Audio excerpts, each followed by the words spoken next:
প্রধান সিগনিফিকেশন হচ্ছে সালাত, তারপর সিগনিফিকেশন হচ্ছে কিবলাকে মানা, তারপর সিগনিফিকেশন হচ্ছে কোরবানি করা, মুসলমানের জবাইকৃত পশুর গোশত খাওয়া।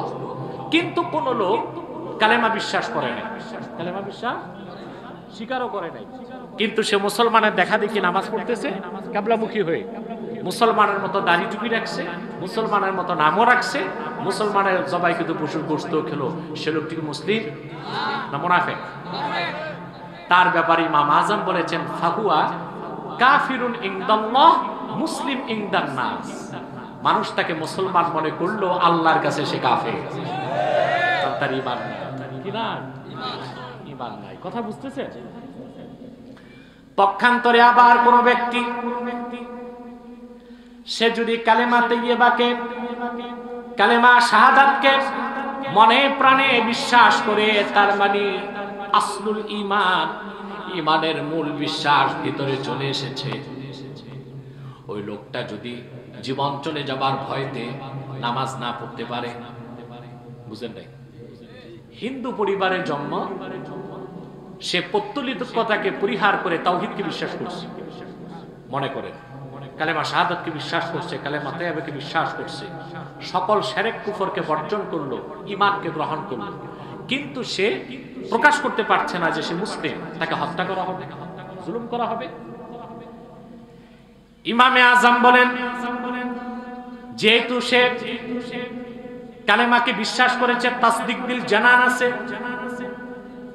কিন্তু সে যে মুসলিম প্রকাশ করতে পারলো না, লোকটি মারা যাবে, এই দুনিয়ার মানুষ তাকে শ্মশানে নিয়ে আগুনে জ্বালায় দিবে হিন্দু মনে করে, কিন্তু ফাহুয়া মুমিন ইনদাল্লাহ কাফির ইনদান নাস। দুনিয়ার মানুষ তারে কাফের মনে করলেও হাসর ময়দানে আল্লাহ তাআলা মুমিন হিসেবে তার হাসর করে দিবে। সুবহানাল্লাহ। অমুসলিমরা যদি থাকেন, তাদের ইসলাম গ্রহণের একটা নিরাপদ পদ্ধতি আমি বলে দিলাম, যে আপনি যদি শিরক কুফরকে বর্জন করেন, মনে প্রাণে কালেমা শাহাদাতকে তাইয়্যিবাকে বিশ্বাস করে নেন, যদি দেখেন জীবন চলে যাবার ভয় নাই, আপনি প্রকাশ করবেন কালেমা, সালাত আদায় করবেন। আর যদি দেখেন সম্ভব হচ্ছে না, আপনি ঈমানের দৌলত সিনায় ধারণ করে যদি দুনিয়া থেকে যেতে পারেন, পৃথিবীর মানুষ আপনাকে কাফের মনে করলেও হাসর হবে আপনার কি হিসেবে? সুবহানাল্লাহ বলবেন না? সবকিছুর মূল কি? ঈমান। সেজন্য আল্লাহ ঈমানদারকে বলেছেন ইসলামে ঢুকো, কাফের মুশরিককে বলেন নাই ইসলামে প্রবেশ। কথা বুঝতেছে? মনোযোগ আছে? আবার ভাইরা, সেজন্য মান সাল্লা সালাতানা ওয়াস্তাকবালা কিবলাতানা ওয়া কালা যাবিহাতানা ফাযালিকাল মুসলিম। যে ব্যক্তি ঈমান আনার পরে সালাত আদায় করবে, ঈমান আনার পরে কিবলা মানবে, ঈমান আনার পরে মুসলমানদের জবাইকৃত পশুর গোশত খাবে, লোকটাকে আমরা মুসলিম বলবো। আর যদি ঈমান না থাকে, সে হবে মুনাফিক। কিন্তু কিন্তু কিন্তু যদি সে লোকটির দ্বারা কোনো কুফর প্রকাশ পায়, কুফরটা যদি হয় কুফর বাওয়াহা, স্পষ্ট কুফর, লেখায়, সম্মতিতে, কথায়, তখন আর তাকে মুনাফিক বলার সুযোগ নাই, তাকে কাফের বলা ছাড়া কোনো গতি থাকবে না। কি বলতে হবে? কিন্তু যতক্ষণ তার দ্বারা কুফর প্রকাশ না পাবে, মান সাল্লা সালাতানা ওয়াস্তাকবালা কিবলাতানা ওয়া কালা যাবিহাতানা ফাযালিকাল মুসলিম হাত্তা লাম ইয়াসদুর মিনহু কুফরুন কাওলান আও ফি'লান আও তাকরীরা। কতক্ষণ মুসলিম? যতক্ষণ তার দ্বারা কুফর প্রকাশ না পাবে। কুফর যদি প্রকাশ পায়, তখন তাকে আর নামাজ রোজা পড়ুক, জিকির ফিকির করুক, জুব্বা 14 হাত লম্বা হোক, পাগড়ি 32 হাত লম্বা হোক, কুফর প্রকাশ পেলে তাকে আর মুসলিম বলার কোনো সুযোগ নাই। আমার দেশে কিছু বুদ্ধিজীবী আছেন, আলেমদেরকে নসিহত খয়রাত করে। ওনারা বলে কে মুসলিম কে অমুসলিম তা বলার আলেমরা কি? আচ্ছা বলেন, কোন ব্যক্তি যদি রাষ্ট্রদ্রোহিতা করে, সংবিধান অনুযায়ী তাকে রাষ্ট্রদ্রোহী বলা যাবে না? আল্লাহ সুমহান শানে নূর নবীজি মুহাম্মদ সাল্লাল্লাহু আলাইহি ওয়াসাল্লামের আরশচুম্বী শানের খেলাফ কেউ যদি কথা বলে, সে অভিশপ্ত মুরতাদের আমরা শাস্তি চাই। আমাদেরকে তখন নসিহত খয়রাত করা হয়, বিচার তো আল্লাহই করবেন, আপনারা বিচার চান কেন? তাহলে চোর চুরি করলে বিচার করেন কেন? কথা বলেন। কেউ রাষ্ট্রদ্রোহিতা করলে বিচার করেন কেন? ফাইনাল বিচার আল্লাহই করবেন, কিন্তু চেক অ্যান্ড ব্যালেন্স সমাজ রাষ্ট্রকে ঠিক রাখার জন্য, ইসলামের সুমহান স্বার্থ রক্ষার জন্য আল্লাহর পক্ষ থেকে কোরআন সব বিচারের কথা বলে দিয়েছে। ঠিক কিনা? কথা বুঝতেছেন? তাহলে আপনি ঈমান এনে মুমিন, তারপরে আপনি কি মুসলিম হবেন। কি হবেন? এখন আসেন, ঈমানের সংজ্ঞা কি আর ইসলামের সংজ্ঞা কি এটা একটু বুঝবো আমরা। ঘুমাচ্ছেন না তো? একটু দেখবো কে কে ঘুমান, একটু হাত উঠান। এই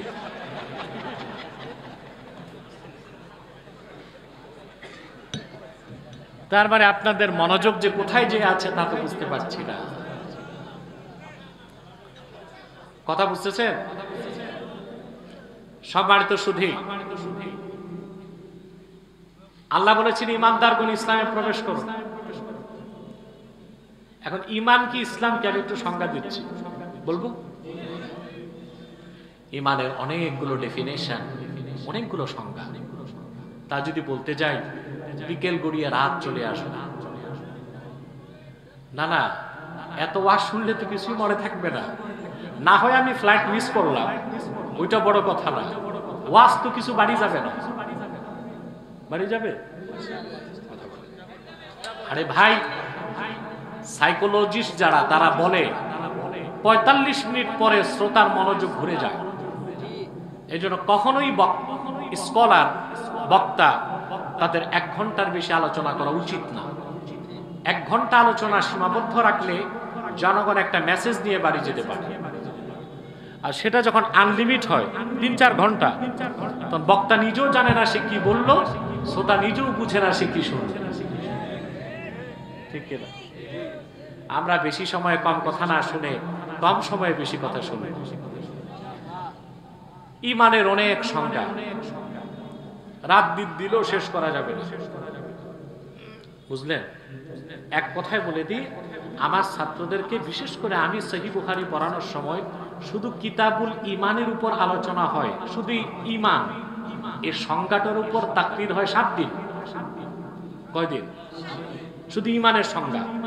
ঈমান কি, কোন ইমাম, ঈমানের কি সংজ্ঞা দিয়েছেন, বুঝলেন? তো সে কথাগুলো তো দার্সের বাইরে চলবে না, যতটুকু বুঝবেন ততটুকু বলছি।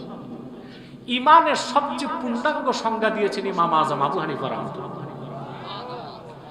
বিশ্ববরণ্য ইমাম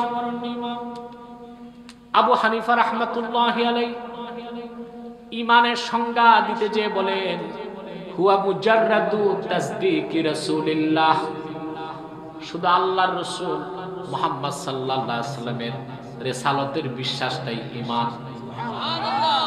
সেজন্য কেউ যদি সারা জীবন পরে আশহাদু আল্লা ইলাহা ইল্লাল্লাহ, সে মুমিন মুসলিম হবে না। একবার যদি বলে আশহাদু আন্না মুহাম্মাদার রাসূলুল্লাহ, সে মুমিন মুসলিম হয়ে যাবে। সুবহানাল্লাহ।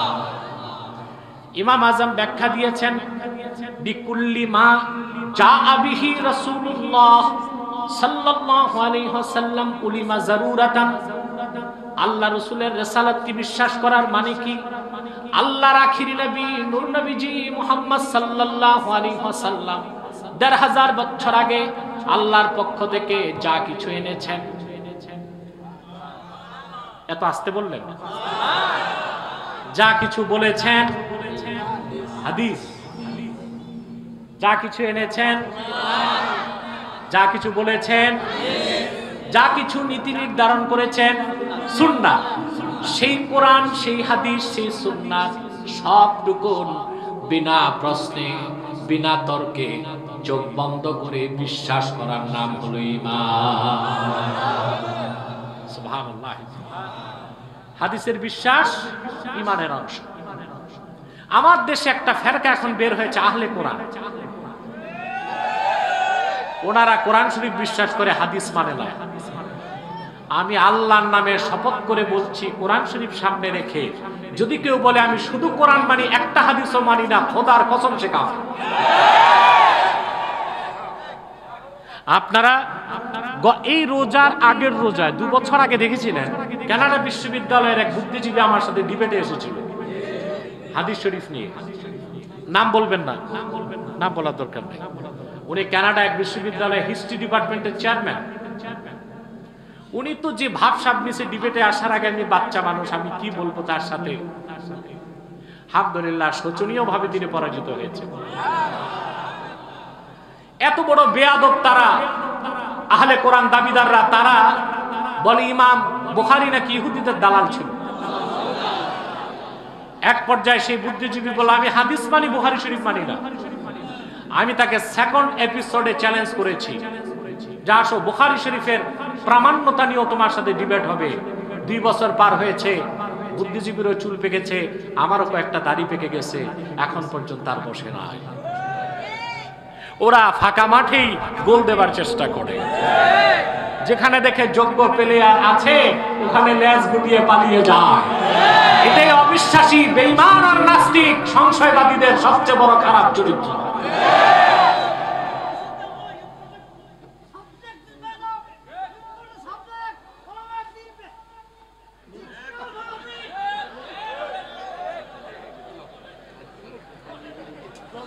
উনি কি বাংলা বলছে? ইংরেজিটা রংপুরের স্টাইলে বলছে।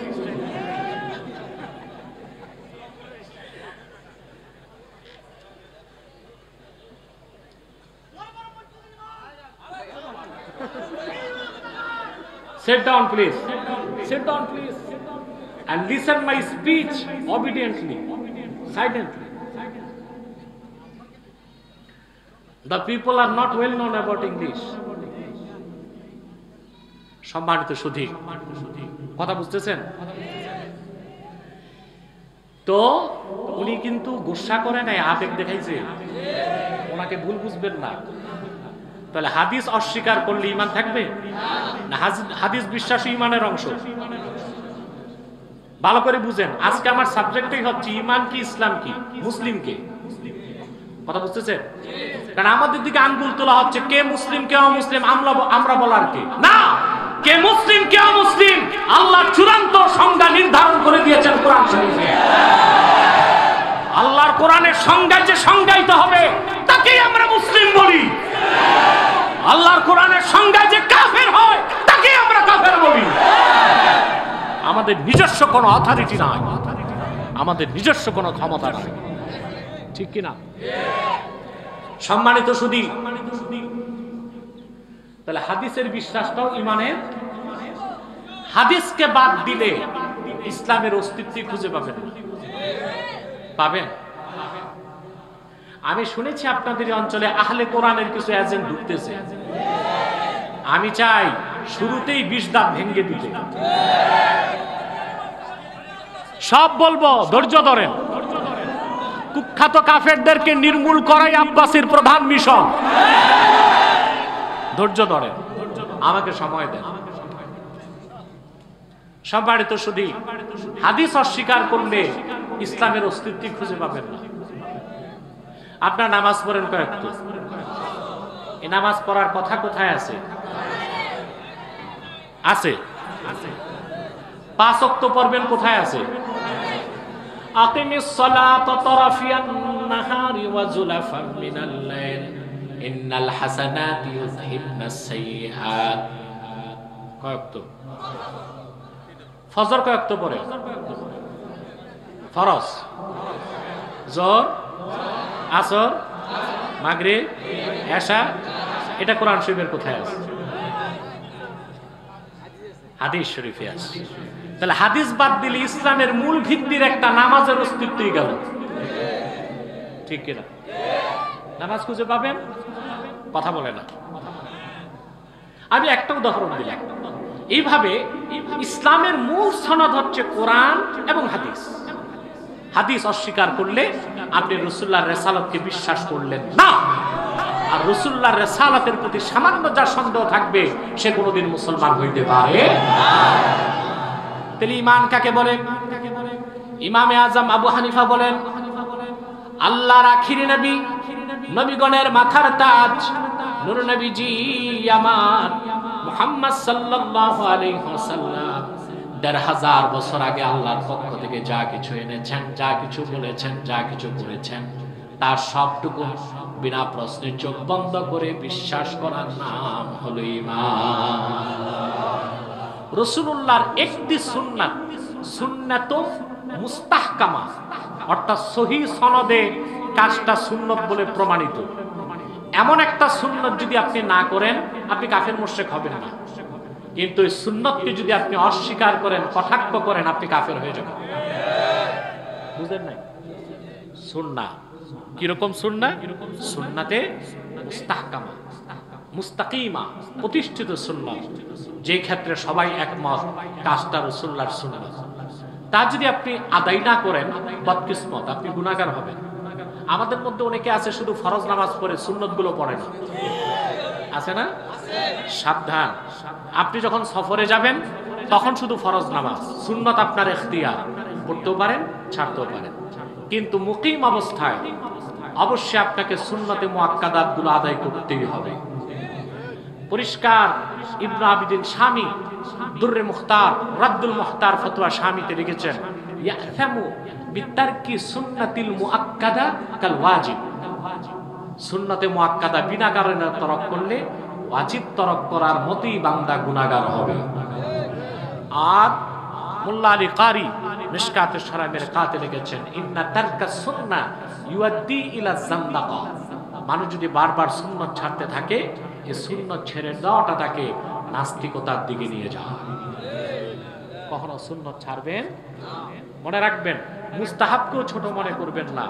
মুস্তাহাব যখন শক্তভাবে ধরবেন, সুন্নত ছুটবে না, সুন্নত শক্তভাবে ধরবেন, ওয়াজিব ছুটবে না, ওয়াজিব শক্তভাবে ধরবেন, ফরজ ছুটবে না, ফরজ যদি না ছুটে ঈমান হালকা হবে না, ঈমান হালকা না হলে ঈমান যাবেও না। মনে থাকবে? আমার এই কথাগুলোকে বাণী হিসেবে মনে রাখার চেষ্টা করবেন। আল্লাহ কবুল করুক, বলুন আল্লাহুম্মা আমিন। তাহলে ঈমানের সংজ্ঞা আমরা পেয়েছি, ঠিক কিনা? সুন্নতটাও ঈমানের অংশ। বিশ্বাস করা কি? আপনি সুন্নতকে কটাক্ষ করে ঈমান থাকবে? বলে ফতোয়ার কিতাবে এসেছে, আবু হানিফা রাহমাতুল্লাহর প্রধান সহচর ছিলেন আবু ইউসুফ, কিনা ইমাম আবু ইউসুফ। তিনি একদিন তিনি ছিলেন বাগদাদের কাযিউল কুযা, চিফ জাস্টিস। উনি বিচার কার্য পরিচালনার সময় কথা প্রসঙ্গে বললেন, ইন্না রাসূলুল্লাহ সাল্লাল্লাহু আলাইহি ওয়াসাল্লাম কানা ইউহিব্বুদ দুব্বা ফাআনা উহিব্বুদ দুব্বা। আল্লাহ রাসূল সাল্লাল্লাহু আলাইহি সাল্লাম লাউ পছন্দ করতেন। আবু ইউসুফ বললেন, আমিও লাউ পছন্দ করি, আমি আনায়তুল্লাহ আব্বাসীও লাউ পছন্দ করি। আপনারা? তবে আপনারা লাউ খাওয়ার নিয়ম জানেন না। লাউ কদু খেতে হয় গোশত দিয়ে, আপনারা এটারে নষ্ট করেন শুটকি মাছ, ইসা মাছ, মিসা মাছ দিয়ে। ঠিক কিনা? খাওয়াও তো শিখতে হবে। তার মানে আমি আবার বাধ্য করে দিচ্ছি না যে গোশত পাইলেই লাউ খাবেন, খাওয়ার একটা তরতিব বললাম। বুঝতেছেন? কারণ আপনারা পজিটিভটা কম বুঝেন, নেগেটিভটা বেশি বুঝেন, ঠিক কিনা? তো এজলাসে, এজলাস তো বুঝেন, বিচারালয়, এজলাসে এক যুবক দাঁড়ায় ছিল, সে বলে ফেললো, আনা লা উহিব্বুদ দুব্বা, আমি লাউ পছন্দ করি না। বাস এতটুক। লাউ খাওয়া হারাম তাও বলে নাই, লাউ খাওয়া যাবে না তাও বলে নাই, শুধু বললো আমি লাউ পছন্দ। ফাআমারাল ইমামু বিকাতলিহি ফাতাবার রাজুলু ফাওরা। আবু ইউসুফ রায় দিলেন, আল্লাহর রাসূল লাউ পছন্দ করতেন, শোনার পর তাৎক্ষণিক যে বলল আমি লাউ পছন্দ করি না, ওর ঈমান চলে গেছে, ওর মৃত্যুদণ্ড দাও। তাৎক্ষণিক যুবকটি তওবা করলো, তিনি তাকে রেহাই দিলেন। তাহলে ঈমান হচ্ছে আল্লাহ রাসূলের রিসালাতকে বিশ্বাস করা। কিভাবে? আল্লাহ রাসূল মুহাম্মদ সাল্লাল্লাহু আলাইহি সাল্লাম ১৫০০ বছর আগে আল্লাহর পক্ষ থেকে যা কিছু এনেছেন, যা কিছু বলেছেন, যা কিছু করেছেন, তার সবটুকুন বিনা পূর্ণাঙ্গ মুসলিম হতে হবে। ইমানের ক্ষেত্রে আল্লাহ ছাড় দেন না, ইমান পুরা লাগবে। আর ইসলামের ক্ষেত্রে বলেছেন পুরাপুরি ইসলামে প্রবেশ করো। তার মানে পুরা প্রবেশ করতে যদি নাও পারো, আল্লাহ বিবেচনা করবেন। পুরা প্রবেশ কোন অর্থে না, অস্বীকার করে না, স্বীকার সবটা করতে হবে। নামাজ পড়তে পারলেন না পুরা, রোজা পুরা রাখতে পারলেন না, শরিয়া বিধানগুলো পুরা পালন করতে পারলেন না, হয়তো আপনি ক্ষমা পেতে পারেন। কিন্তু ইমানের ক্ষেত্রে এক জাররা পরিমাণ যদি আপনি অস্বীকার করেন, আপনার কোনো মুক্তি নাই। ইসলাম শব্দের সংজ্ঞা দিতে যে বিশ্ববরণ্য মুফাসসির ইমামে ফখরুদ্দিন রাজি রাহমাতুল্লাহ লেখেন, ওয়া আসলুহু মিনাস সিলমে হুয়াল ইনকিয়াদুজ যাহির। সিলমুন শব্দ থেকে ইসলাম শব্দের উৎপত্তি। সিলমুন শব্দের অর্থ হচ্ছে বাহ্যিক আনুগত্য, মা শারতে ইনকিয়াদিল বাতিন। ঈমান আনা হচ্ছে অভ্যন্তরীণ আনুগত্য, আর ইসলাম গ্রহণ হচ্ছে বাহ্যিক আনুগত্য। ঈমান আনার পরে আপনি যখন শরীয়তের সমস্ত বিধানগুলোকে মেনে নেবেন, তখনই আপনি ইসলামে পুরোপুরি প্রবেশ করলেন। আপনি কামেল মুমিন আর কামেল মুসলিম হয়ে গেলেন। তাহলে পরিপূর্ণ ঈমান আনার পরে আপনি যখন ইসলামের বিধানগুলো মেনে নেবেন, শরিয়াতে মুহাম্মাদিয়াকে পুরোপুরি মেনে নেবেন, সেটা হচ্ছে ইসলাম। সেটা কি? বাহ্যিক আনুগত্য। সেটা কি? সিলমুন থেকে ইসলাম। সিলমুন হচ্ছে বাহ্যিক আনুগত্য। শর্ত কি? আভ্যন্তরীণ আনুগত্যের সাথে, অর্থাৎ পরিপূর্ণ ঈমান আনার সাথে আপনি যখন কোরআন ও সুন্নাহর বিধানগুলোকে মেনে নেবেন, পুরাপুরি বিনা প্রশ্নে আল্লাহ তার রাসূলের আনুগত্যকে বরণ করে নেবেন, সেটাই হচ্ছে ইসলাম। সুবহানাল্লাহ বলবেন। আমাদের দেশে যারা নেতা দেখবেন, তারা প্রায় বলে ইসলাম হচ্ছে শান্তির ধর্ম। কথা তো ঠিক, কিন্তু বুঝেন না কেন? কোন অর্থে শান্তির ধর্ম? আল্লাহ রাব্বুল আলামিন হযরত ইব্রাহিমকে বলেছেন, ওয়াইদ ক্বালা লাহু রাব্বুহু আসলিম ক্বালা আসলামতু লিরাব্বিল আলামিন। আপনার রব যখন ইব্রাহিমকে বলল, ইব্রাহিম তুমি আসলিম, আই সাররিফ অনকাক, সুবহানাল্লাহ, তাহতা আহকামিল্লাহি আযজা ওয়া জাল্লা, তুমি তোমার গর্দানকে আল্লাহর হুকুমের নিচে সুপর্দ করে দাও। এর নাম ইসলাম। আত্মসমর্পণটা ইসলাম। অর্থাৎ আল্লাহর বিধান মানার ক্ষেত্রে, হুকুম মানার ক্ষেত্রে মাথা তোলার কোনো সুযোগ নাই। ইব্রাহিম আলাইহিস সালাম বললেন, আসলামতু লিরাব্বিল আলামিন, রব্বুল আলামিনের জন্য আমি আত্মসমর্পণ করলাম। বলেন সুবহানাল্লাহ। কথা বুঝতেছেন? তাহলে ঈমান হচ্ছে আল্লাহ রাসূল মুহাম্মদ সাল্লাল্লাহু আলাইহি ওয়াসাল্লামের রিসালাতকে বিশ্বাস করা। আপনি যখন রাসূলুল্লাহর রিসালাতকে বিশ্বাস করে ফেলবেন, এতটুকু বিশ্বাসের সাথে সাথে গোটা কোরআনের বিশ্বাস আল্লাহ আপনার অন্তরে ঢেলে দিবেন। তারপর আপনি যখন আল্লাহ তার রাসূলের হুকুমগুলোকে মেনে নেবেন, সেটা হচ্ছে ইসলাম। সেটা কি? সেটা কি? এই জন্য আল্লাহ পাক বলেছেন, ইয়া আইয়ুহাল্লাযীনা আমানু দুখুলু ফিস সিলমি কাফা, হে মুমিনগণ তোমরা পরিপূর্ণভাবে ইসলামে প্রবেশ করো। এই আয়াতের শানে নুজুল তাফসীর কবির, তাফসীর ইবনে কাসির, তাফসীর কুরতুবী, তাফসীর রুহুল মাআনি, সবগুলো তাফসীরে এসেছে। ১৫০০ বছর আগে মদিনাতুল মুনাওয়ারাতে ইহুদি ধর্মের বড় বড় আলেম যারা ছিল, তাদের মধ্যে অন্যতম ছিল আব্দুল্লাহ ইবনে সালাম। কি নাম? এই আব্দুল্লাহ ইবনে সালাম আরো কিছু ইহুদি আলেম এসে রাসূলুল্লাহর কাছে ঈমান এনে মুসলমান হয়ে গেছে।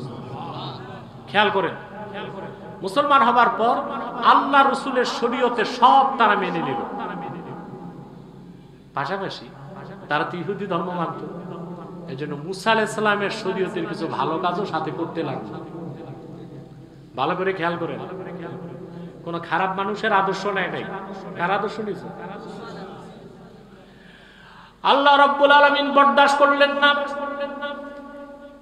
তাদেরকে তামবিহ করে, সতর্ক করে আল্লাহ তাআলা ওহী নাযিল করে বললেন, ইয়া আইয়ুহাল্লাযীনা আমানু দুখুলু ফিস সিলমি কাফা, ঈমানদারগণ আমার নবী মুহাম্মদ সাল্লাল্লাহু আলাইহি সাল্লামের ওই সব সাহাবী যারা আমার নবী মুহাম্মদ সাল্লাল্লাহু আলাইহি সাল্লামের উপর ঈমান এনেছো, ঈমান আনার পরে আমার নবী মুহাম্মদ সাল্লাল্লাহু আলাইহি সাল্লামের শরীয়তের বাইরে যে মুসা কিংবা ঈসা শরীয়তের কোনো ভালো কাজ করার সুযোগ নাই। উদখুলু ফিস সিলমি কাফা, একমাত্র আমার রাসূলের আনিত ইসলামের বিধানগুলি তোমাদের মানতে হবে। এখন আপনাদের বিবেকের আদালতে আমার একটা সবিনয় প্রশ্ন, ভাই, যদি ১৫০০ বছর আগের কিছু সাহাবী পুরা ইসলামের বিধানকে মানার পর মুসা নবী ঈসা নবীর কিছু ভালো কাজ করার কারণে আল্লাহ তাদেরকে পূর্ণ মুসলিম বলে সার্টিফাইড না করে থাকেন, ১৫০০ বছর পরে আমাদের সমাজে, রাষ্ট্রে, পরিবারে দেখা যায় আমরা আল্লাহ রাসূল মুহাম্মদ সাল্লাল্লাহু আলাইহি ওয়াসাল্লামের শরীয়তকে বাদ দিয়া মুসা নবী ঈসা নবীর মতো ভালো মানুষের না, বরং এই পৃথিবীর বড় বড় তাগুত, কাফের, মুশরিক, বেঈমান, মুনাফিকদের আদর্শকে গ্রহণ করেছি। আমরা কতটুকু মুসলিম হতে পেরেছি? না 0% না, 100% যে হতে পারি না তাতে তো সন্দেহই নেই, ঠিক কিনা? আমার কথা কি ব্যক্তিগত না কোরআন শরীফ থেকে বলবো? সেজন্য এই আয়াতের হুকুমটা সাহাবায়ে কেরামের জন্য ছিল খাস, বাকি মানুষের জন্য আম। আপনাকে ঈমান আনার পরে পরিপূর্ণভাবে ইসলামকে গ্রহণ করতে হবে জীবনের সকল ক্ষেত্রে, ব্যক্তি জীবন, সমাজ জীবন, রাষ্ট্র জীবন, ইবাদত, বন্দেগী, আমাল, আখলাক, মুআশারাত, মুআমালাত, সকল ক্ষেত্রে রাসূলুল্লাহর শরীয়তের অনুসরণ করতে হবে। আপনি দুই রং ধারণ করতে পারবেন না। আপনার ইসলামী জিন্দেগি একটা অংশে, আর বেদিন বেঈমান পশ্চিমাদের সংস্কৃতি আদর্শ আরেক অংশে। এটা মুসলিম চরিত্র না, এটা মুনাফিকের চরিত্র। কবি গালেব তিরস্কার করে বলেন, দো রঙ্গি ছোড় দে এক রঙ্গ হো যা, সারাপা মন বনিয়া সঙ্গ হো যা। দুই রং ছাড়ো, এক রং ধরো। হয় তুমি ইসলামের রঙে রঙিন হয়ে মোমের মতো গলে পরিপূর্ণ মুমিন হয়ে যাও, কিংবা কাফেরের মতো শক্ত হয়ে পাথরের মতো কাফের হয়ে যাও। কিছু ইসলাম, কিছু অন-ইসলাম, কিছুটা ইসলামের আদর্শ, কিছুটা পশ্চিমা আদর্শ। জীবনের একটা অংশে নামাজ, রোজা, হজ, যাকাত ঠিক, জীবনের আরেকটা অংশে তুমি হিন্দুয়ানি সংস্কৃতি, খ্রিস্টানদের সংস্কৃতি, 31st নাইট, ভ্যালেন্টাইন্স ডে, পহেলা বৈশাখের নামে হিন্দুদের পূজা পার্বণ, এটা মুসলমানি চরিত্র না, মুনাফিক চরিত্র।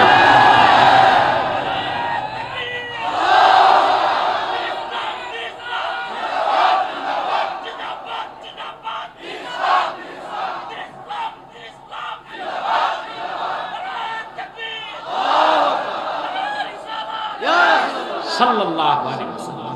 অতএব প্রিয় ভাই সব, বন্ধু সব, যা বুঝাতে চাচ্ছি, আপনাকে ইসলাম গ্রহণ করলে পুরাই গ্রহণ করতে হবে।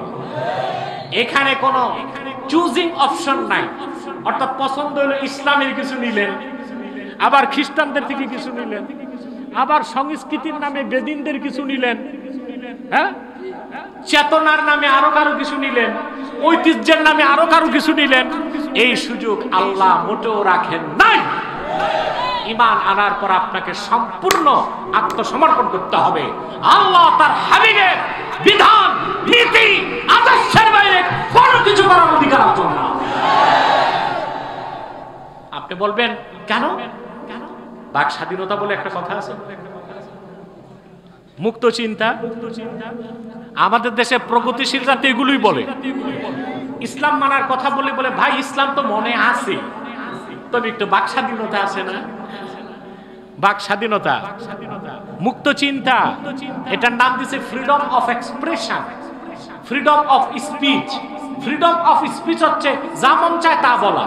আচ্ছা ভাই, যা মন চায় তা বলা সুস্থ মানুষের কাজ না পাগলের কাজ? যা মন চায় তা করা কি মানুষের কাজ না পশুর কাজ? বুঝলেন নাই? যা মন চায় তা বলা সুস্থ মানুষের কাজ না, এটা পাগলের কাজ। যা মন চায় তা করা এটা সুস্থ মানুষের কাজ, এটাও পাগলের কাজ। আমার দুঃখ হয় যে বুদ্ধিজীবীরা বিশ্ববিদ্যালয়ে না থেকে পাবনা, হেমায়েতপুর ওখানে থাকলে ভালো হইতো। যা মন চায় তাই করতো, যা মন চায় তাই বলতো। মুমিন মুসলমান যা মন চায় তা বলতে পারে না, যা মন চায় তা করতে পারে। এটা তো পাগলামি, এটা তো আদর্শ না, এটা পশ্চিমাদের পাগলামি, যা মন চায় তা বলা না, এটা মুসলমান পারে না।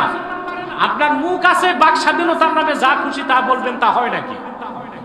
আপনার মনে করেন আপনার শ্বশুর আসছে বগুড়া থেকে, বুঝলেন, বারো দূর থেকে, টাঙ্গাইল থেকে চমচম নিয়ে আসছে, আপনি শ্বশুরকে দেখি খুশিতে বলেন আসসালামু আলাইকুম দুলা ভাই, কেমন আছে? বাক স্বাধীনতা। কেউ আপনাকে বললো তুমি শ্বশুরকে দুলাভাই বলছো কেন, আপনি বলবেন this is my freedom of speech, এটা আমার বাক স্বাধীনতা, বলতেই পারি আমরা শ্বশুরকে দুলাভাই, সমস্যা কি তোমার? শ্বশুরকে দুলাভাই বললে কি কবিরা গুনাহ হবে? সগীরা গুনাহ।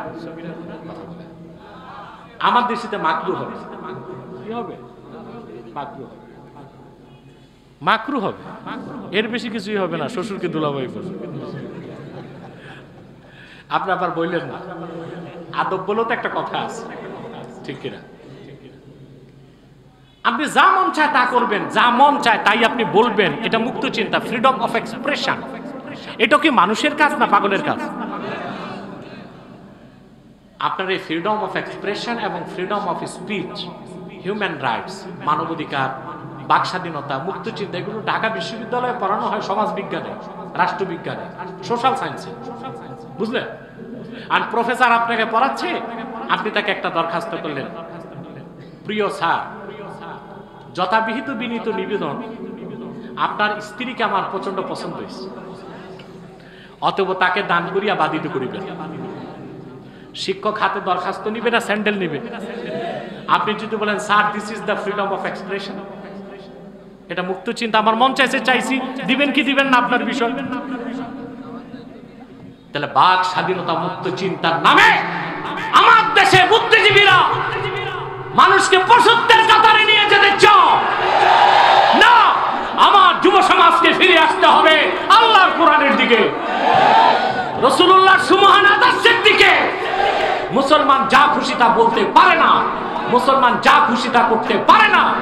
মুসলিম মানে আল্লাহর কাছে আপনি আত্মসমর্পণ করেছেন, আল্লাহর ইতাআত, হুকুমের জিনজির আপনার গলায় আছে, এই যে হুকুম মেনে চলবেন, এরই নাম ইসলাম। আল্লাহ বলেছেন উদখুলু ফিস সিলমি কাফা, তোমরা পরিপূর্ণভাবে ইসলামে প্রবেশ করবে। এখন এই যে আল্লাহর আনুগত্য করবেন, হুকুমগুলো মানবেন, এটা কি দুনিয়ার জন্য না আখিরাতের জন্য? কথা বলেন। এটার নাম নিয়ত। এটার নাম কি? এইটার এই নিয়ত বা ইখলাসের আরেক নাম হচ্ছে ইহসান। তো কয়টা জিনিস হলো? ঈমান, ইসলাম, ইহসান, তিনে মিলে দিন ইসলাম। আপনি যদি পুরা দিন ইসলামের পরিচয় না পান, তখন নিজেরা মারামারি করবেন। যেমন কেউ বলবেন পিরি মুরিদি আছে, কেউ বলবেন পিরি মুরিদি নাই, তারপর হাতে লাঠি নিয়ে পিটাপিটি করে মাথা ফাটাইবেন, ঠিক না? বাড়াবাড়িতে যাবেন না। এই যে তরিকত তাসাউফ, এটাও দ্বীনের অংশ, সেটার সম্পর্ক ইহসানের সাথে। কিসের সাথে? একটা ঈমান, প্রথম কি? ঈমান, তারপরে তিনে মিলে। হাদিসে জিবরিলের ব্যাখ্যায় হযরত বদরুদ্দীন আইনি উমদাতুল কারি শারহু সহিহুল বুখারীতে স্পষ্ট লিখেছেন, ইন্নাল ঈমান ওয়াল ইসলাম ওয়াল ইহসান ফামাজমুউ হাযিহি সালাসা আদ-দ্বীন। ঈমান, ইসলাম, ইহসান, তিনে মিলে দিন ইসলাম।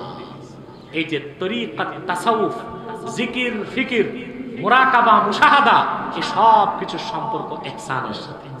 কিসের সাথে? জোরে বলেন। তাহলে আপনি করেন না, ওটা আপনার ব্যক্তিগত বিষয়, কিন্তু আপনি বাধা দেবার ক্ষমতা রাখেন না। আল্লাহর হাবিব মুহাম্মদ সাল্লাল্লাহু আলাইহি ওয়াসাল্লাম ১৫০০ বছর আগে আল্লাহর পক্ষ থেকে পূর্ণাঙ্গ জীবন বিধান দিন ইসলাম এনেছেন। সেই দিন ইসলামের মূল হচ্ছে ঈমান, তারপরে ইসলাম, তারপরে ইহসান। আল্লাহ রাসূল মুহাম্মদ সাল্লাল্লাহু আলাইহি ওয়াসাল্লাম ১৫০০ বছর আগে আল্লাহর পক্ষ থেকে ৪ প্রকার এলেম এনেছেন উম্মতের জন্য: শরীয়ত, তরিকত, হাকিকত, মারিফত। শরীয়ত বাদ দিয়া তরিকত, হাকিকত, মারিফত তিনটার সম্পর্ক ইহসানের সাথে। বলেন সুবহানাল্লাহ। আল্লাহ তাআলা কোরআন কারীম সূরা মুহাম্মাদে বলেছেন, তার হাবিবকে ডাক দিয়ে, ফা'লাম আন্নাহু লা ইলাহা ইল্লাল্লাহ। মুহাম্মদ সাল্লাল্লাহু আলাইহি ওয়াসাল্লাম, আপনি জেনে রাখুন, নিশ্চয় আল্লাহ ছাড়া কোনো মাবুদ নাই। আল্লাহ তার রাসূলকে হুকুম করলেন কোন সূরায়? সাল্লাল্লাহু আলাইহি ওয়াসাল্লাম। এই সূরার আগে কতগুলো সূরা নাজিল হয়েছে? অনেক সূরা না? সূরা আলাক, সূরা মুজাম্মিল, সূরা মুদ্দাসসির, অনেক সূরা নাজিল হয়েছে। সূরা ফাতিহা, অনেক সূরা নাজিল হয়েছে। অনেক পরে সূরা মুহাম্মদ নাজিল হয়েছে। তা আল্লাহ রাসূল মুহাম্মদ সাল্লাল্লাহু আলাইহি ওয়াসাল্লাম তো আগ থেকেই জানতেন আল্লাহ ছাড়া কোনো মাবুদ নাই। তার ওটাকে আবার আর কি জানতে আল্লাহ বললেন? ফা'লাম আন্নাহু লা ইলাহা ইল্লাল্লাহ, মুহাম্মদ সাল্লাল্লাহু আলাইহি ওয়াসাল্লাম আপনি জেনে রাখুন আল্লাহ ছাড়া কোনো মাবুদ নাই। এই জানাটা সাধারণ জানা না, ওই জানাটা ছিল ইলমে মারিফাত। ফা'লাম আন্নাহু লা ইলাহা ইল্লাল্লাহ, এর ব্যাখ্যা করতে যে আল্লামা বদরুদ্দিন আইনি উমদাতুল কারির মধ্যে লেখেন ওয়াত্তাফাকাল জামহুর ওয়াকাদ ইত্তাফাকাল জামহুর আলা উজুবি ইলমিল মারিফা ওয়াস্তাদাল্লু বিহাযিহিল আয়াহ। সমস্ত উলামায়ে কেরাম চার মাযহাবের একমত। ফা'লাম আন্নাহু লা ইলাহা ইল্লাল্লাহ, এখানে আল্লাহ যে ইলমের কথা বলেছেন সেটা ইলমে মারিফাত। আল্লাহ মুহাম্মদ সাল্লাল্লাহু আলাইহি সাল্লামের উম্মতের উপর ইলমে মারিফাত শিক্ষাকে ওয়াজিব করে দিয়েছেন। আর তারা দলিল দিয়েছেন এই আয়াত দিয়ে, ফা'লাম আন্নাহু লা ইলাহা ইল্লাল্লাহ। সেজন্য তাফসীর শিখার জন্য মুফাসসিরের কাছে যেতে হয়, হয় কি হয় না? হাদিস শিখার জন্য মুহাদ্দিসের কাছে যেতে হয়, ফিকহ ফতোয়া শেখার জন্য মুফতির কাছে যেতে হয়, সায়েন্টিস্ট হবার জন্য সায়েন্টিস্টের কাছে যেতে হয়, ডাক্তার হবার জন্য ডাক্তারের কাছে যেতে হয়, ব্যবসায়ী হতে হলে ব্যবসায়ীর সাথে থাকতে হয়, ইলমে মারিফত শিখার জন্য আরিফ বিল্লাহর কাছে যেতে হয়। সেজন্য আল্লাহ পাক বলেছেন ইয়া আইয়ুহাল্লাযীনা আমানুত্তাকুল্লাহা ওয়া কুনু মা'আস সাদিকিন, ঈমানদারগণ তোমরা আল্লাহকে ভয় করো আর সত্যবাদীদের সঙ্গী হও। এই সত্যবাদী কারা? আল্লাহ নিজে তাফসীর করেছেন সূরা হুজুরাতে, ইন্নামাল মুমিনুনা আল্লাযীনা আমানু বিল্লাহি ওয়া রাসূলিহি ثم لم يرتابوا وجاهدوا بأموالهم وأنفسهم في سبيل الله أولئك هم الصادقون। আপনাকে ইলমে মারিফত শিখার জন্য, তরিকাত তাসাউফ শিখার জন্য হক্কানি পীরের সহবত লাগবে, লাগবে কিনা বলেন? কিন্তু পীরালির নামে যারা ভণ্ডামি করে, নারী পুরুষ একত্রিত করে একতারা দোতারা সেতারা তাম্বুরা জাম্বুরা নিয়ে লাফালাফি করে, এদের কাছে যাবেন না। আছে না বাংলাদেশে? তারপরে পীর মুরিদ খলিফা সব গাঁজা খায়, এদের কাছে যাবেন না। হক্কানি পীর খুঁজবেন কি ভাবে? যার কাছে শরীয়ত আছে, তরিকত আছে, হাকিকত আছে, মারিফত আছে, ফরজ ওয়াজিব সুন্নত নফল সব আমল যার মধ্যে আছে, কোনো বেসরা প্রকাশ্য কাজ নাই, সে হক্কানি পীর। তারপরও মুরিদ বেশি দেখলেই দৌড়ায় পীর ধরে ফেলবেন না, সাবধান। পীর ধরার আগে ইস্তেখারা করা ওয়াজিব। ইস্তেখারা করা কি ওয়াজিব? কারণ এই যে দাড়ি টুপি জুব্বা কুর্তা জিকির ফিকির হাল ফাল, এটা তো সুরাত জাহের। সিরাত যে পীরের কি ভিতর, ভিতর ঠিক আছে কিনা ওইটা আপনি দেখবেন কিভাবে? হাসপাতালে নিয়ে সিটি স্ক্যান করবেন? কথা বলেন। পীর সাহেবের বাহির তো দেখলেন ঠিক আছে, ভিতর ঠিক কিনা দেখবেন কি করে? ইস্তেখারা করে। 3 দিন ইস্তেখারা করলে আল্লাহর পক্ষ থেকে আপনি সিগন্যাল পেয়ে যাবেন পীর হক না বাতিল। আপনি তার সবক ধারণ করবেন, পারবেন তো ইনশাআল্লাহ। তাহলে আজকে আমি যে সবকটা দিলাম 1 ঘন্টা পার হয়ে গেছে। ঈমান, ইসলাম, ইহসান। আপনি শরীয়তে মুহাম্মাদিয়া ইসলামের বাইরে কোন তরিকা, কোন ফেরকা, কোনো কিছু গ্রহণ করা যাবে না। আমাদের দেশে মানুষকে বিভ্রান্ত করার জন্য বলা হয়, ইসলামের বিভিন্ন ভার্সন বের করা হয়। নাউজুবিল্লাহ, ইসলামের কোনো ভার্সন নাই, বলে এইটা ইসলামের রেডিক্যাল ভার্সন। নাউজুবিল্লাহ, বলে এইটা ইসলামের সুফিবাদী ভার্সন। না, ইসলামকে ভাগ করার কোন অধিকার আপনার নয়। ইসলাম একটাই, মুহাম্মদ সাল্লাল্লাহু আলাইহি ওয়াসাল্লাম আল্লাহর পক্ষ থেকে যেটা 1500 বছর আগে এনেছেন সেটাই ইসলাম। এর বাইরে কোনো ইসলাম নয়। এর বাইরে যত পথ মত আল্লাহ বলে দিয়েছেন সব শয়তানের পথ, শয়তানের পথ। আল্লাহ আমাদেরকে কবুল করুন, মঞ্জুর করুন, বলুন আল্লাহুম্মা আমিন। সাদাকাল্লাহুল আযীম ওয়া সাদাকা রাসূলুহুন নবিয়ুল কারীম ওয়া নাহনু আলা যালিকা মিনাশ শাহিদিন ওয়াশ শাকিরিন আলহামদুলিল্লাহি রাব্বিল আলামিন। সব প্রশ্ন সভাপতির কাছে থাকবে, উনি যেটা উপযুক্ত মনে করে আমাকে দিবে, আমি উত্তর দেব। জি, এর সভাপতির দায়িত্বে। সভাপতি ছাড়া একটি প্রশ্ন আমি রিসিভ করব না। আপনারা উঠাউঠি করছেন কেন? আপনাদেরকে মুনাজাত লাগে না? একটি লোক দাঁড়াবেন না, আমি বলে দিচ্ছি, খামোশ হয়ে বসে থাকেন। আপনাদেরকে বিদায় লগ্নে আমার একটা অনুরোধ, আপনার এখানে বিভিন্ন দলমতের লোক আছেন না? কেউ আওয়ামী লীগ, কেউ বিএনপি, কেউ জাতীয় পার্টি, কেউ জামাত, কেউ আলিয়া, কেউ কওমি, কেউ সাদা টুপি, কেউ কালো টুপি, কেউ লম্বা টুপি, কেউ গোল টুপি, আবার দেখছি টুপি ছাড়াও কিছু আছে। থাকুক না, 5 করলে সমস্যা কি, 7 করলে 10 করলেও 14 করলেও সমস্যা নেই, টুপি মাথায় থাক, ঠিক না? এই যে মাসলাকগত দ্বন্দ্ব, এটা থাক। আমার মাসলাক আমার কাছে, আপনারটা আপনার কাছে। আমি নেব, অস্থির করব না। সবাই বসে। আমি আপনাদেরকে গাইবান্ধাবাসী দুহাত ধরে করজোড়ে অনুরোধ করে যাই, দলীয় মতভেদ থাকতেই পারে, তা থাকবে রাজপথে, সংসদে। মাসলাকগত দ্বন্দ্ব থাকতেই পারে, তা থাকবে খানকায় আর মাদ্রাসায়। কিন্তু 3টি ইস্যুতে আমরা ঐক্যবদ্ধ হয়ে যাব। কয়টি? ইসলামের সুমহান স্বার্থ রক্ষায় আমরা একত্রিত হয়ে যাব। বাংলার মাটিতে মুসলমানদের সমস্ত মৌলিক দাবি আদায়ে আমরা ঐক্যবদ্ধ হয়ে যাব। আর আমার বাংলার স্বাধীনতা সার্বভৌমত্ব রক্ষায় সকল দলমতের মুসলমান আমরা ঐক্যবদ্ধ হয়ে যাব। যে তা করতে না পারেন, ও চিরেই বাংলাদেশের স্বাধীনতা হুমকির মুখে পড়তে পারে। কেন? ব্যাখ্যা আজকে দিতে পারবো না। জিও পলিটিক্সের উপর আমার ডিবেট, আমার লেকচারগুলো আব্বাসী টিভিতে দেখবেন। জিও পলিটিক্সের উপর আমার অনেক ভাষণ আছে। আপনাদেরকে সহজে বুঝাই দিচ্ছি একটা কথায়, মধ্যপ্রাচ্য থেকে আমেরিকা বিতাড়িত, আর ইউরোপ থেকেও সে বিতাড়িত, কারণ রাশিয়াই জিতবে, ইউক্রেন হারবে। আর যুদ্ধ ছাড়া আমেরিকার অস্তিত্ব থাকবে না। সেজন্য স্বাভাবিকভাবেই তাকে যুদ্ধ করতে হবে দক্ষিণ পূর্ব চীন সাগরে, চায়না আর তাইওয়ানে। সেজন্য তার ঘাঁটির প্রয়োজন বাংলাদেশে। বুঝলেন নাই? না, ইসলাম ও মুসলমানের শত্রু কে আমেরিকা, কি ভারত, কি চায়না, আমার বাংলার স্বাধীনতায় যে হাত দিবে তারই কালো হাতকে ভেঙে দেওয়া হবে। আমার দেশের পতাকায় যে চোখ তুলে তাকাবে তার চোখ উপড়ে দেওয়া হবে। আমার দেশের স্বাধীনতায় যে হাত বসাবে তার হাতকে টুকরো টুকরো করে দিবে বাংলাদেশ।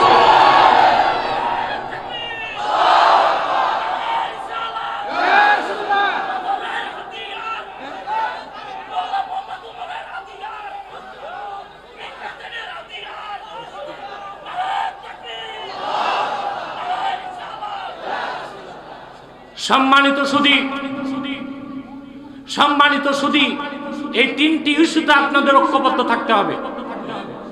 এই 3টা ইস্যুতে এক থেকে তারপর ঝগড়া করেন। টুপি নিয়া করবেন, আমি না করি না। জুব্বা নিয়া করেন, কুর্তা নিয়া করেন, পীর নিয়া করেন, কিন্তু ওই 3টা ইস্যুতে এক থাকতে হবে। তারপর আপনাদের মাসলাকগত দ্বন্দ্ব, আমার মাসলাক আমার কাছে, আপনারটা আপনার কাছে, আপনি আপনার মাসলাক নিয়ে থাকেন, আমি আমার মাসলাক নিয়ে থাকি, ঠিক না? কিন্তু ওই 3টা ইস্যুতে আপনাদের এক থাকতে হবে। যদি না থাকেন তো ভয়ঙ্কর এক ভবিষ্যতের অপেক্ষা আপনাদেরকে করতে হবে। আমাদের এই 3টি স্বার্থের বিরুদ্ধে 3টি অমুসলিম সম্প্রদায় বাংলাদেশে কাজ করতেছে। তার মধ্যে সবচেয়ে জঘন্য হচ্ছে কুখ্যাত কাদিয়ানি সম্প্রদায়। নিঃসন্দেহে তারা কাফের এবং অমুসলিম। তাদেরকে যারা কাফের বলবে না তারাও কাফের, কারণ তারা আল্লাহর আখিরি নবী মুহাম্মদ সাল্লাল্লাহু আলাইহি ওয়াসাল্লামকে আল্লাহর শেষ নবী হিসেবে বিশ্বাস করে না। চিল্লায় বলেন নাউজুবিল্লাহ। সেজন্য তারা মুসলমান হতে পারে না। কথা বুঝতেছেন? বরং মানুষকে ধোঁকা দেবার জন্য তারা মুসলমানদের মতো দাড়ি রাখে, টুপি লাগায়, মুসলমানদের মতো নাম রাখে। তাই বলি কি তারা মুসলমান হতে পারে? দাড়ি রাখলে কেউ যদি মুসলমান হতে পারতো তো রবীন্দ্রনাথ ঠাকুরের চেয়ে বড় মুসলমান কে হইতো? সে কি মুসলিম ছিল না মুসলিম? টুপি লাগাইলে মুসলমান হওয়া যায়? ভারতের পার্লামেন্টে দেখবেন অনেক সংসদ সদস্য কালো টুপি লাগায় বসে আছে। ওরা কি মুসলিম? ওরা সব মহাত্মা গান্ধীর অনুসারী। টুপি লাগালেও মুসলমান হওয়া যায় না। নাম রাখলে মুসলমান হওয়া যায়? এক শয়তান বোতলে পেশাব করে উপরে লেবেল দিছে শরবত, ওটা কি শরবত হবে? তদ্রূপ কাদিয়ানীরা অমুসলিম এবং কাফের। আব্দুল আউয়াল, আব্দুস সামাদ, মুবাশশির আলী, কবির চৌধুরী, শাহরিয়ার কবিরা, নিঝুম মজুমদার, এসব নাম রাখার দ্বারা তারা মুসলমান হতে পারে না।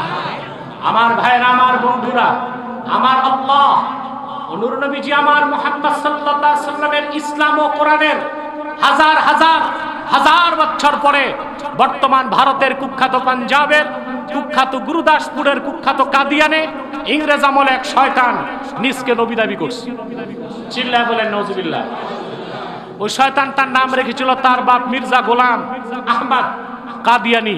সাবধান, তাকে গোলাম আহমদ বলা যাবে না, কারণ গোলাম আহমদ অর্থ আহমদ এর গোলাম। কোন কাফের কোনদিনও গোলাম আহমদ এর গোলাম হতে পারে না।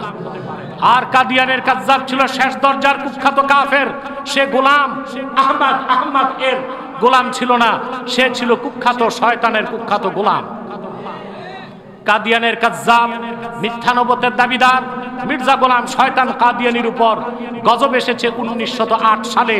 1908 সালে যখন গজব এসেছে, কাদিয়ানের কাজ্জাব, মিথ্যা নবুয়তের দাবিদার, ইংরেজদের পা চাটা গোলাম মির্জা গোলাম শয়তান কাদিয়ানি ধ্বংস হয়ে জাহান্নামের কুখ্যাত কুকুরে পরিণত হয়েছে।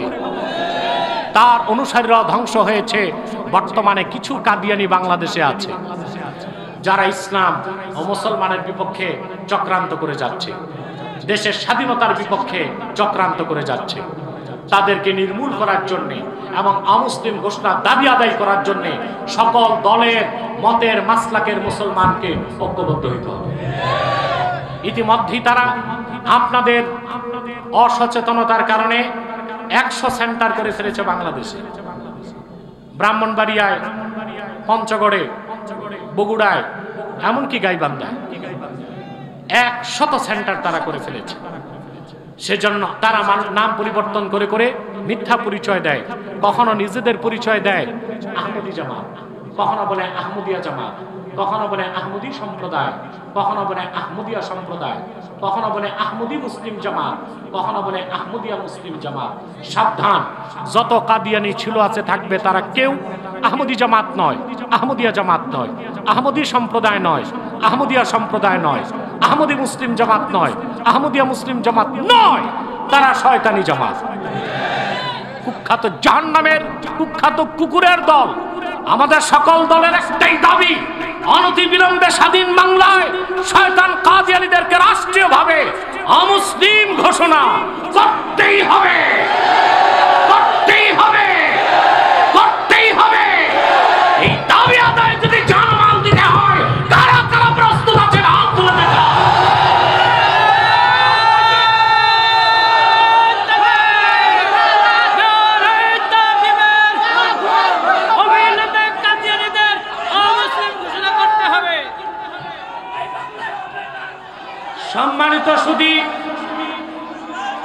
সম্মানিত সুধী, তাদেরকে অর্থনৈতিক সহযোগিতা করবেন না?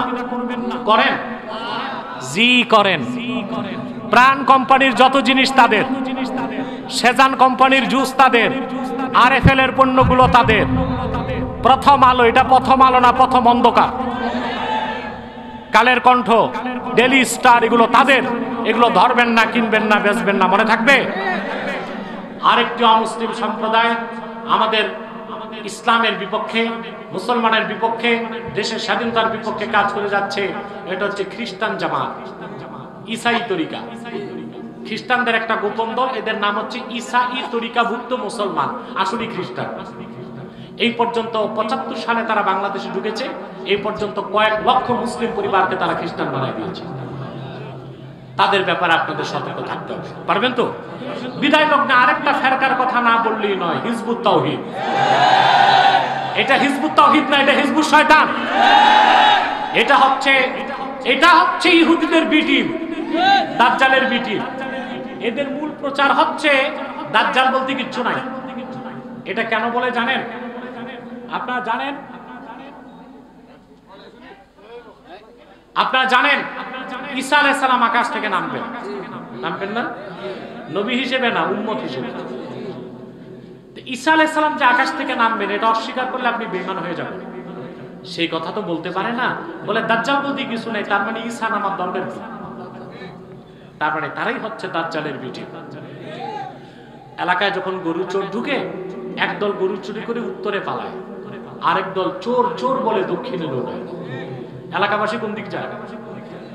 ততক্ষণে চোর বাড়ি যে, তাহলে দক্ষিণে যারা চোর চোর বলে দৌড়াইলো ওরা চোরেরই বিটি। তাহলে হিজবুত তাওহীদ হচ্ছে দাজ্জালের বিটি। এদের ব্যাপারে সাবধান থাকবেন, পারবেন ইনশাআল্লাহ? আল্লাহ আমাদেরকে কবুল করুন।